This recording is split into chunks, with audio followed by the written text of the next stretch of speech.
নমস্কার বন্ধুরা, সোনার কিচেনে আপনাদের সবাইকে স্বাগত। আজ আবার চলে এসেছি আপনাদের সঙ্গে একটা গ্রাম বাংলা রেসিপি শেয়ার করতে। আজকে বানাবো গিমে শাক বা গিমা শাক দিয়ে গিমা শাকের পুড়া বা পোড়া। এটা খেতে দারুণ লাগে। গিমা শাক অনেকেই খান না, তেতো লাগে বলে, তবে এইভাবে রান্না করলে শাকটা তেতোও লাগবে না আর খেতে দারুণ লাগবে। আপনাদের আজকে সেই রেসিপিটাই আমি তৈরি করে দেখাচ্ছি। তার জন্য প্রথমে গিমা বেছে নিচ্ছি।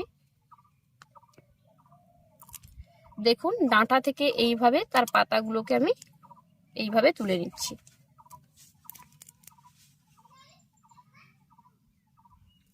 গিমে শাকগুলোকে বেছে নিয়েছি।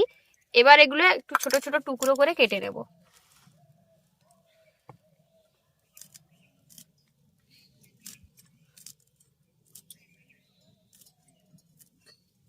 দেখুন, এইভাবে ছোট ছোট টুকরো করে কেটে নেব।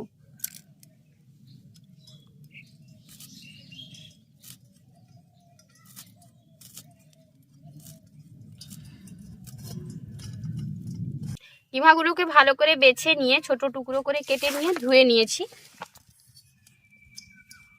এবার আমি এর মধ্যে মশলা দিয়ে দেব।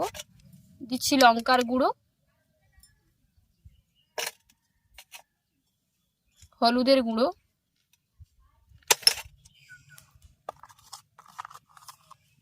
লবণ, সর্ষে, শুকনো লঙ্কা আর জিরে বাটা,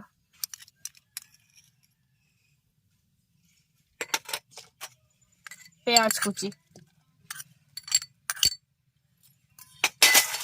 এবার খুব ভালো করে এগুলোকে মাখিয়ে নেব।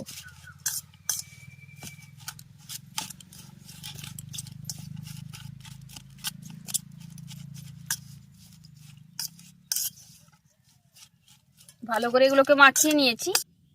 সামান্য একটু জল দিয়ে দিলাম যাতে গিমাটা রান্না করার সময় সেদ্ধ হয়ে যায়, তাই জল দিয়ে দিয়েছি। এইভাবে মশলা মাখিয়ে গিমা পোড়া করলে দারুণ লাগে খেতে। রান্নার জন্য দিয়ে দিচ্ছি সর্ষের তেল।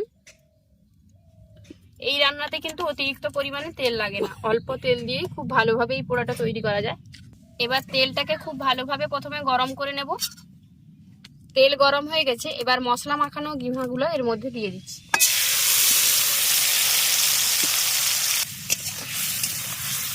ভালো করে সমস্ত কিছুকে মিশিয়ে নিলাম। মিশিয়ে নেওয়ার পর এটাকে ঢাকা দিয়ে অল্প আঁচে এইভাবে রান্না করব যাতে সমস্ত মশলা এবং গিমা খুব ভালোভাবে সেদ্ধ হয়ে যায় আর জলটা পুরোপুরি টেনে নেয়।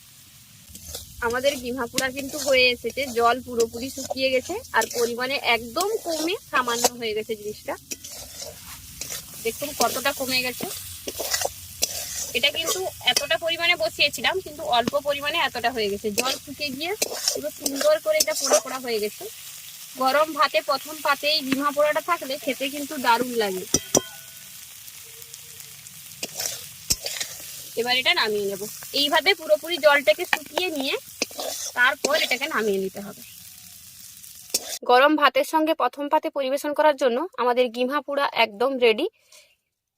যদি আপনারা কোথাও গিমা পান, এই রেসিপিটা একবার অবশ্যই বাড়িতে তৈরি করবেন আর তৈরি করলে কমেন্ট করে জানাবেন কেমন হয়েছিল। আমাদের আজকের এই রেসিপিটা কেমন লাগলো অবশ্যই কমেন্ট করে জানাবেন। ভালো লাগলে বরাবরের মতো ভিডিওটিতে একটি লাইক করে আপনার ফ্রেন্ডস এবং ফ্যামিলির সঙ্গে ভিডিওটা শেয়ার করার অনুরোধ রইল। আর যেসব বন্ধুরা চ্যানেলটি সাবস্ক্রাইব করেনি, চ্যানেলটি সাবস্ক্রাইব করে নেবেন। সেই সাথে যারা ফেসবুক পেজে দেখছেন তারা অবশ্যই ফেসবুক পেজটি ফলো করে নেবেন। আর যারা এত সুন্দর সুন্দর কমেন্ট করে আমাদেরকে উৎসাহিত করছেন তাদেরকে অসংখ্য ধন্যবাদ জানাচ্ছি, কারণ আপনাদের এত সুন্দর সুন্দর কমেন্টই আমাদেরকে উৎসাহিত করে নতুন ভিডিও তৈরি করার জন্য। আজ তবে এই পর্যন্তই বন্ধুরা, আবার দেখা হবে অন্য কোনো রেসিপি নিয়ে। ভালো থাকবেন, সুস্থ থাকবেন আর এতক্ষণ আমাদের সঙ্গে থাকার জন্য অসংখ্য ধন্যবাদ।